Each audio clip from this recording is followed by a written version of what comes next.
Morning guys, हम उठ चुके हैं और सूर्योदय का टाइम हो रहा है। वो जो मंदिर दिखाई दे रहा है वो सती दादी का मंदिर है। रात में वहाँ पर जागरण हुआ था और ये सुबह का समय, पक्षियों की चहचहाट और सूर्योदय का टाइम बहुत अच्छा। और गांव के अंदर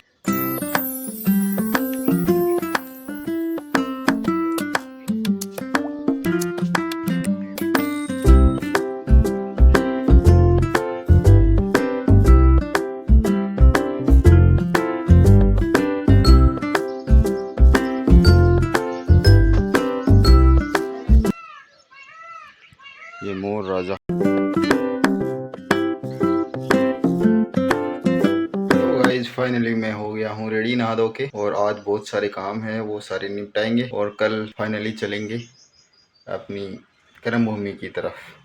जो भी सारे काम हैं वो आज के दिन में निपटाना ही पड़ेगा, अदरवाइज 1-2 महीने में जब वापस आएंगे तब वो कंप्लीट होंगे, तब तक वो सारे काम पेंडिंग पड़े रहेंगे। तभी मैं आज मेरे को बहुत ज़्यादा स्पीड से काम करना पड़ेगा। चलो दिखाता हूँ आज दिन की एक्टिविटी में। फिर हमने किया भोजन में दही और खेत की बनी हुई सब्जी, बहुत अच्छा लगा।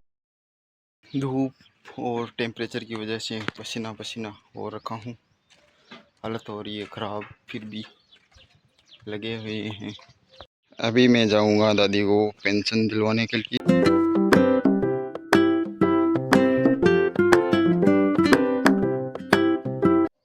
तो ये काम हुआ कंप्लीट। दादी को पेंशन दिला के अपन पहुँचे घर। घर पहुँचने के बाद में बड़ी मुश्किल से पहुँचे खेत में, जो मेरे घर से 5 से 7 किलोमीटर दूर पड़ता है। खेत में जाते ही हमने तोड़ी सब्जी। ये जो मैंने अभी तोड़ा है इसका नाम है टिंडसी। राजस्थानी भाषा के अंदर इसको टिंडसी बोलते हैं। फिर हमने तोड़ा एक छोटे लोये, जो एक मतीरे का छोटा रूप होता है, बनते टाइम होता है, उसको बोलते हैं अपन लोया, खेत की जो हरी सब्जी बहुत ही स्वादिष्ट सब्जी के रूप में यूज किया जाता है। ये खेत थोड़ा हल्का मुरझाया हुआ है बारिश की कमी की वजह से। यदि इस टाइम पर बहुत अच्छी बारिश होने लग जाए तो 1-2 दिनों के अंदर बहुत अच्छी फल फ्रूट सब्जियां सारा सिस्टम चालू हो जाएगा। फिर पापा जी मम्मी जी ने बोला कि बारिश नहीं हो रही है, तो फिर मैंने सोचा कि पेड़ के अंदर पानी डाल देते हैं, वो भी बहुत मुरझाए हुए हैं। फिर हमने पेड़ों के अंदर, जितने भी खेत के अंदर पेड़ लगे हुए हैं, उनमें पानी डाला। ये टाली लगी हुई है, इसके अंदर हमने एक मटका भर के पानी को उड़ेला, तब जाके कुछ रिलीफ मिलेगा।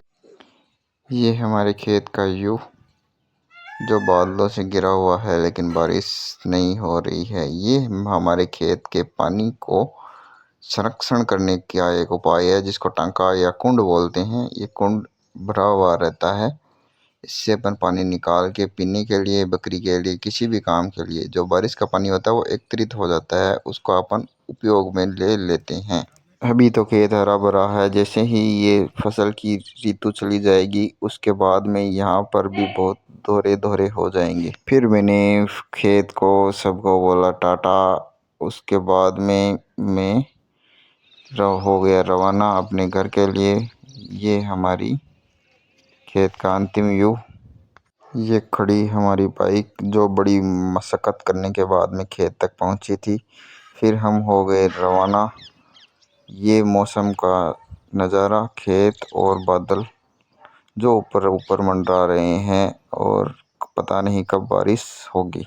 फिर बालाजी महाराज का नाम लेके हम हो गए रवाना। ये खेत के रास्ते कच्चे पक्के दोनों। 2 बिल्ली के बच्चे भाग गए। फिर हम चले गए सती जी महाराज के मंदिर। बंद था, इसलिए अपन को करना पड़ा थोड़ा इंतजार करने के बाद में फाइनली ट्रेन गुजर गई और हमारी फाटक भी खुल गई। फिर हम पहुंच गए सती जी महाराज के मंदिर, जहां पर रात को जागरण और सुबह भक्तों की बहुत ज़्यादा भीड़ थी, इसीलिए सही तरीके से ब्लॉग नहीं बना पाया मैं। तो फाइनली पहुंच गया हूं मैं अपने घर पर, और आज के सारे टास्क हुए कंप्लीट, और दिन को देता हूँ यहीं पर विराम। बोलो जय श्री राम।